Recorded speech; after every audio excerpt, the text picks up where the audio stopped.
दोस्तों नमस्कार। दोस्तों क्या है सोशल मीडिया पर फैलता फेक फेमिनिज्म का propaganda. What's the biggest red flag in a guy? There are so many. Losing her virginity to her celebrity crush or her college crush or school crush. Any college or school. क्या social media हमारे दिमाग को खोखला करता जा रहा है और कैसे पहले जो एमएमएस लीक होते थे वो अब रील का रूप धारण कर चुके हैं। If you had the chance to have an affair, would you go for the same thing again? Wouldn't you like to try something different? साथियों इस वीडियो के जरिए हम इन्हीं कुछ सवालों को समझने की कोशिश करेंगे और जानेंगे कि सोशल मीडिया किस तरीके से नए नए प्रोपेगेंडास को चलाकर सोसाइटी के अंदर जो मॉरल रिस्पॉन्सिबिलिटीज थी उनको खत्म करता जा रहा है। साथियों सोशल मीडिया के इस युग में अब ऐसा लगता है कि जब पहले एमएमएस लीक होता था जिसको एक सामाजिक रूप से बदनामी का विषय माना जाता था, आज वह फेम कमाने का रील के माध्यम से एक जरिया बन चुका है। और साथियों इस रील बनाने के चलन को जो जस्टिफाई किया जाता है फेमिनिज्म के नाम पर और मॉडर्नाइजेशन के नाम पर, उससे एक बड़ा संकट अब खड़ा होता जा रहा है और सोशल मीडिया के जरिए मानसिक रूप से एक इलनेस जो है वो हमारी सोसाइटी के अंदर भरने का काम इस फेमिनिज्म के प्रोपेगेंडा के जरिए अब किया जा रहा है। वर्तमान के दौर में साथियों सोशल मीडिया के ऊपर फेमिनिज्म के नाम पर जो अश्लीलता परोसी जाती है वो एक फेम कमाने का सस्ता तरीका अब बन चुकी है। और साथ ही इस फेक फेमिनिज्म को प्रमोट करने के लिए बहुत से ऐसे जस्टिफिकेशंस दिए जाते हैं जिनका कोई आधार नहीं होता है। If you had the chance to have an affair, would you go for the same thing again? Wouldn't you like to try something different? साथियों फेमिनिज्म के नाम पर जब अधिकारों की और स्वतंत्रता की बात की जाती है तो उसमें जस्टिफिकेशन ये कहकर दिया जाता है कि लड़के अगर कोई ये काम कर रहे हैं तो हम क्यों नहीं कर सकते। और विशेष तौर पर यह बात हमें सुनने को मिलती है जब किसी भी प्रकार के नशे की बात आती है तो ये कहकर लड़कियों की तरफ से जस्टिफाई किया जाता है कि लड़के अगर ये कर सकते हैं तो लड़कियां क्यों नहीं कर सकती।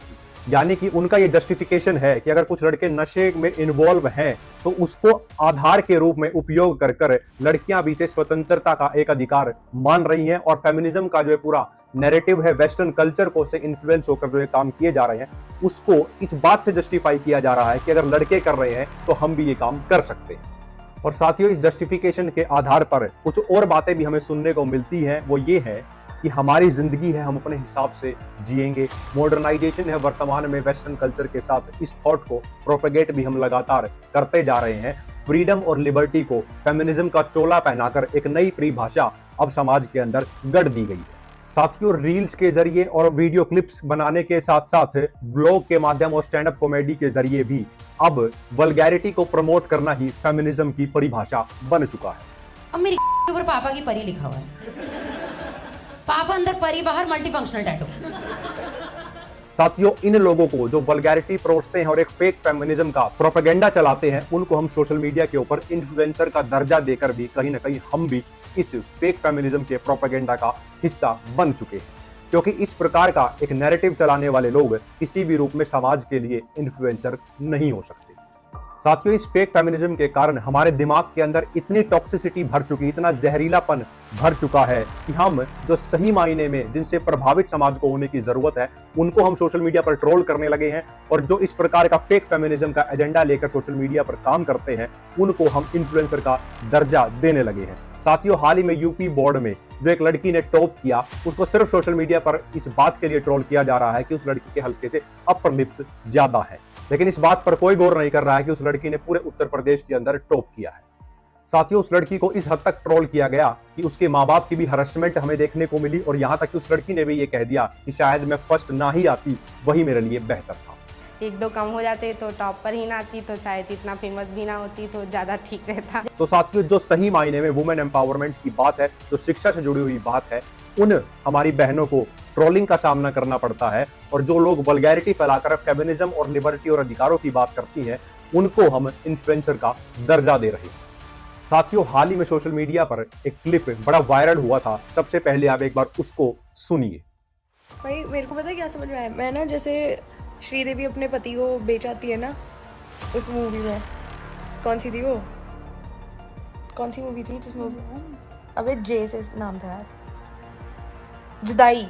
जैसे जुदाई में श्रीदेवी अपने पति अनिल कपूर को बेचाती है ना, भाई मैं भी बेचाऊंगी अपने पति को। साथियों क्लिप में आपने बिल्कुल ठीक सुना, ये मैडम कह रही हैं कि मैं अपने पति को बेच दूंगी। साथियों, अगर इस प्रकार की कोई भी बात कोई लड़का अगर किसी लड़की के लिए अगर बोल देता तो देश के अंदर बहुत से एनजीओ और बहुत सी अलग अलग ऑर्गेनाइजेशन एक साथ खड़ी हो जाती और अब तक उस लड़के के खिलाफ एफआईआर तक भी दर्ज हो सकती थी, कानूनी कार्रवाई भी उस पर हो सकती थी। साथियों, क्या फेमिनिज्म का मतलब ये है कि लड़कों के खिलाफ कुछ भी बोल दिया जाए? साथियों, क्या फेमिनिज्म का मतलब ये है कि सोशल मीडिया पर आकर कोई भी अभद्र टिप्पणी कर दी जाए और किसी भी प्रकार की जो बदसलूकी है उसको सोशल मीडिया के ऊपर प्रचारित किया जाए, उसको परोस दिया जाए? साथियों, ये बात सिर्फ यहाँ तक नहीं रुकती है कि यहाँ पर लड़कों को लेकर या मैं अपने पति को बेच दूंगी इस प्रकार की टिप्पणियां की गई हैं, बल्कि अपने बुजुर्गों को लेकर भी एक क्लिप आप जरूर सुनिए किस प्रकार की भाषा का प्रयोग किया जा रहा है और भारतीय सभ्यता को लेकर उसमें क्या बात बोली जा रही है, उसको भी एक बार आप ध्यान से सुनिए। भाई मैंने एक चीज़ नोटिस करी है, मेरे को ना पुरानी सोच वाले रूढ़िवादी सोच वाले बुड्ढों को ना अपनी ड्रेसिंग सेंस से ट्रिगर करने में बड़े मज़े आते हैं भाई। जैसे मेरी दादी ट्रिगर हो गई भाई, वो कहती है अब ऐसे कपड़े हमारी भारतीय सभ्यता वगैरह पता नहीं व्हाट बुलशिट भाई, दिमाग ख़राब कर दिया भाई बुड्ढी ने। But I'm gonna wear what I wanna wear. क्या बोलोगे? I look nice. भारतीय सभ्यता can fuck itself. I care about myself. माँ चलाओ। साथियों, आपने सुना है कि उस क्लिप के अंदर बुजुर्गों के बारे में क्या बोला गया और भारतीय सभ्यता को लेकर एक शब्द का प्रयोग किया गया अंग्रेजी में और उस शब्द को बोला गया बुलशिट। साथियों, मैं सीधे तौर पर यह कहना चाहता हूं कि अगर भारतीय सभ्यता के बारे में उन्होंने भारतीय शब्द के ब को भी ढंग से समझा होता और भारतीय सभ्यता के बारे में कुछ पढ़ा होता तो इस प्रकार का शब्द भारतीय सभ्यता के लिए वो कभी भी प्रयोग नहीं करती। दोस्तों, बड़े दुर्भाग्य की बात है कि वेस्टर्न कल्चर से इन्फ्लुएंस होकर जो लोग अपनी जिंदगी को जी रहे हैं वो अक्सर भारत और भारतीय सभ्यता के ऊपर अक्सर बड़े सवाल खड़े करने की कोशिश करते हैं और भारतीय सभ्यता को लेकर अभद्र टिप्पणियां भी करते हैं। और ये पूरा का पूरा जो प्रोपेगेंडा चलाया जाता है ये मॉडर्नाइजेशन, फेमिनिज्म और इक्वालिटी और लिबर्टी के नाम पर देश के अंदर अब प्रचारित विशेष तौर पर हमारे समाज के अंदर नई प्रकार के डिवीजन को क्रिएट करने के लिए ही किया जाता है।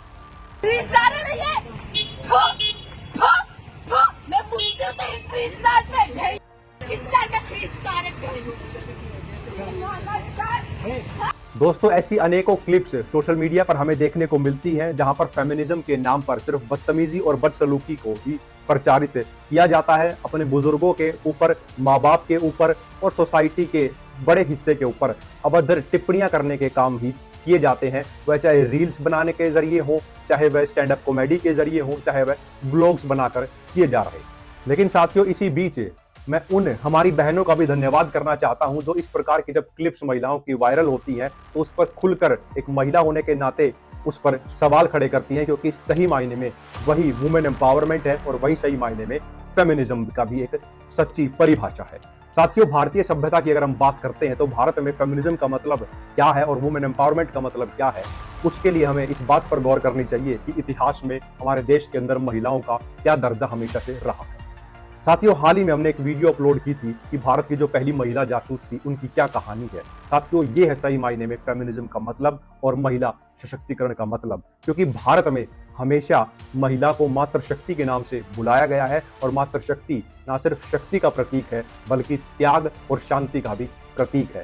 लेकिन जिस तरीके से ये जो फेक प्रोपेगेंडा फेमिनिज्म का चलाया जाता है वो टोटली हमारे समाज के अंदर टॉक्सिसिटी को फैलाने के लिए और वल्गैरिटी के जरिए फेम कमाने का एक सस्ता तरीका अब बन चुका है। साथियों, अपने दोस्तों के साथ अपने पीयर ग्रुप के अंदर बहुत लोग हर प्रकार के मजाक करते हैं, लेकिन इसका मतलब ये नहीं है कि हम उनको सोशल मीडिया पर लाकर प्रचारित करना शुरू कर दें, क्योंकि हर व्यक्ति की एक सोशल रिस्पॉन्सिबिलिटी भी होती है। साथियों, मैं आप सबसे ये अनुरोध करना चाहूंगा कि सोशल मीडिया के ऊपर जो एक फेक फेमिनिज्म का ये प्रोपेगेंडा मॉडर्नाइजेशन के नाम पर चलाया जा रहा है वेस्टर्न कल्चर से इन्फ्लुएंस होकर, इसको एक्सपोज जरूर करें, क्योंकि ये हमारी सोसाइटी के अंदर वल्गैरिटी के साथ साथ इनटॉक्सिक बिहेवियर को भी प्रमोट कर रहा है और मानसिक रूप से हमारी जो यंग जनरेशन है उसको खोखला बनाने का काम कर रहा है। साथियों, आप सब ने मुझे सुना, उसके लिए बहुत बहुत धन्यवाद। जय हिंद।